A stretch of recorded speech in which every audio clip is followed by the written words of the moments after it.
How you guys doing today? Is Lamore. Welcome to my channel. Today I have a new video for you guys and ladies. Today I want to talk 2016. I'm seeing on social media right now 2016 is a big thing right now. People are reposting because it's a decade now. We're in 2026. So people are reposting about 2016 and the fashion, the styles. And I got inspired to make this video when we're talking about fragrances. When it comes to fragrances in 2016, I was in the industry at the time still. Well, I think I just started out. I was in there probably like 2 years prior. And it was a time to be had. You know, fragrances were booming. Fragrances that you see now that are a bit old school or a bit played out were starting to be big around that time. So when you think of Dior Sauvage, when you think of Miss Dior, when you think of Tom Ford Venetian Bergamot, which is like a spicy, sophisticated bergamot scent, or Dior Sauvage as well, which is a sophisticated bergamot as well, those were booming around 2016. So I wanted to make a video on 2016 styles when it comes to fragrances and what were popular at the time, and kind of transition into 2026 with some newer recommendations for you, so you could kind of get that nostalgia feel, but not with the the old school feel of those fragrances. Because I know Venetian bergamot is kind of it's not kind of, it is discontinued from Tom Ford. So good luck finding it. If you do, let me know how you think about it. If you could find it, or if you do have it, write in the comments what you think about it. So let's get the video started. So when it came to 2016, fashion, because I always say fashion and fragrance go hand in hand. Fashion was a little bit louder at the time. So that's when designers were really showing out when it comes to patterns, styles. So like Goyard was big. I remember Goyard, a lot of people wearing Goyard. And then Louis Vuitton was big.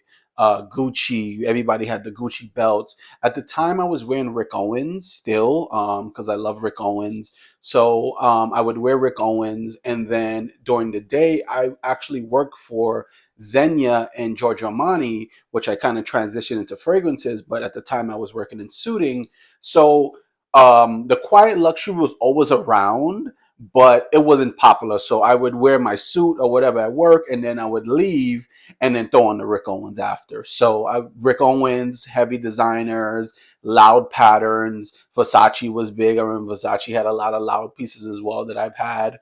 I remember having a pair of loafers with like a velvet loafers with the Medusa head on it, which is kind of ridiculous at the time. And then I think the brand is called Christopher Kane. That was a popular brand too. So when it comes to fashion, it was a bit loud, and as was the fragrances. So the fragrances wasn't loud in a sense of like aggressive sense, but the bergamots, which were popular at the time, were very, very sophisticated. So that's the time when Aventus was very popular, and a lot of people didn't know about Aventus because it was super expensive. I think it was around the 300s, which was expensive for that time, you know. And like I said, Venetian Bergamot from Tom Ford was popular, Dior Sauvage. So think of a woody, crisp bergamot with a little bit more sophistication, a little bit more projection, a little bit more sillage.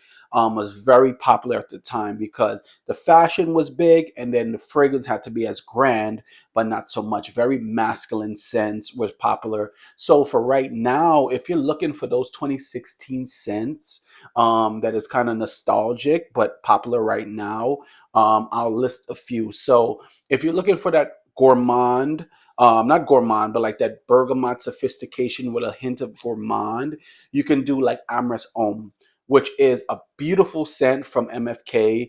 That scent right here has that cinnamon, it has that woody tones, but still has that freshness to it that make it sophisticated and kind of classic. Or you can do like Bal d'Afrique Absolu, which is a perfect scent. It has the bergamot in there, has the praline in there.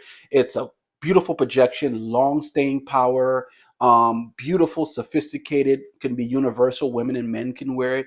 At that time, women and men didn't share fragrances at all. That was not a thing. Unisex fragrances always been around, but I feel like a lot of people wasn't gravitating towards it. It was kind of looked upon as, oh, a woman wearing a masculine scent or a man wearing a feminine scent. But nowadays, it's not a thing. So you can go ahead and easily wear those scents. Another scent you can do as well is Aventus. Of course, that's a classic. If you want to just keep that nostalgic feel of 2016 when it was super big. It's still big, but it was like hitting markets now, and everyone was talking about it in the fragrance realm that knew about niche fragrances at that time.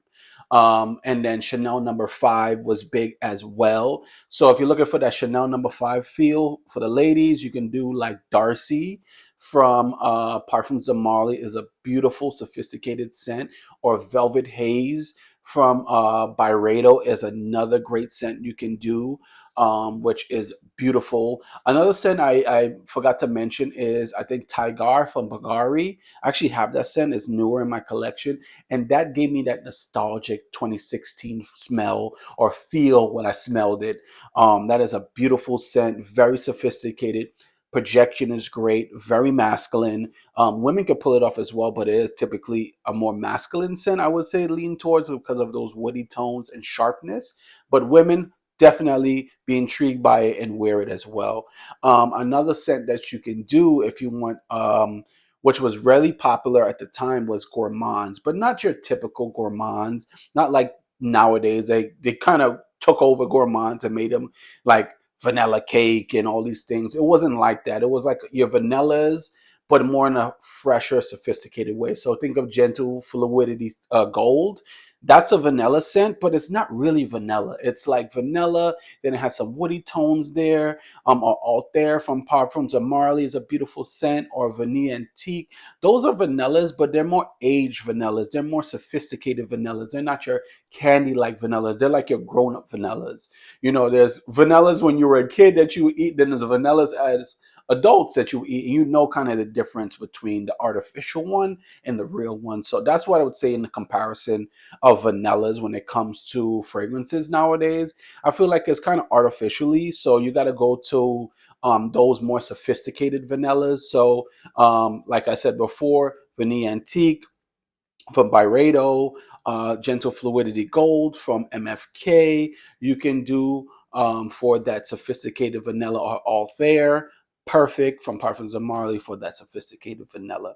All right, so that's the video I have for you today. If you're looking for a nostalgic fragrance, especially popular in the 2016 time, think of your sophisticated bergamots. Think of your sophisticated gourmands. And this is perfect because right now we're in the quiet luxury realm, which is very popular right now. So it will kind of fit because now that the fashion is subdued a little bit, it's still gonna give you that feel that you're looking for that 2016 era. So my Gen Zs, I know you're a little bit younger around that time. Definitely check out your sophisticated bergamots and your sophisticated vanillas. And as for my millennials, as myself, if you're looking for that old school feel, definitely lean towards those. And that's the video I have for you today. Give a thumbs up if I helped you, if I explained it perfectly, and subscribe for more. All right, peace.